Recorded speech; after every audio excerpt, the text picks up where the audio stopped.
Hello friends, সকলকে রত্নাস কিচেনে স্বাগত। আজকে বানাবো একটা সিম্পল রেসিপি, সেটা হচ্ছে পোস্ত দিয়ে আলু ফ্রাই। তো তার জন্য কী কী নিয়েছি, আমি এখানে আলু নিয়েছি, এরকম এরকম স্কোয়ার স্কোয়ার করে আলু কেটে নিয়েছি কাঁচা লঙ্কা, নিয়েছি স্বাদ অনুসারে নুন, আর নিয়েছি দুটো শুকনো লঙ্কা, আর হচ্ছে গোটা পোস্ত। একটা কড়াই বসিয়ে দিয়ে দিচ্ছি আন্দাজ মতন সর্ষের তেল দিয়ে দেবো শুকনো লঙ্কা। এটা ফাটবে না, কিন্তু গোটা দিয়ে ফাটানো রয়েছে, তাই জন্য গোটাই দিয়ে দিলাম। তেলটা গরম হয়ে যাক। তেল গরম হয়ে গেছে, এবার দিয়ে দিচ্ছি আলু ছেড়ে একটু নাড়াচাড়া করে নিচ্ছি। এবার দিয়ে দেবো নুন, আন্দাজ মতন দেবো।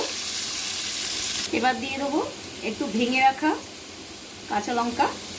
ঝালটা মানে যতটুকু লাগবে ততটুকুই কিন্তু দিতে হবে। যদি ঝাল খাওয়া পছন্দ করেন অবশ্যই কিন্তু আরও কাঁচা লঙ্কা দিতে পারবেন।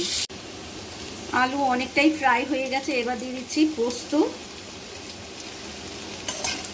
আমি এবার পোস্ত দিয়ে একটু নাড়াচাড়া করে নেবো। আবার আঁচটাকে কম রেখে দেবো, জোরে রেখে দিলে একদম পুড়ে যাবে, দেখতেও বাজে লাগবে।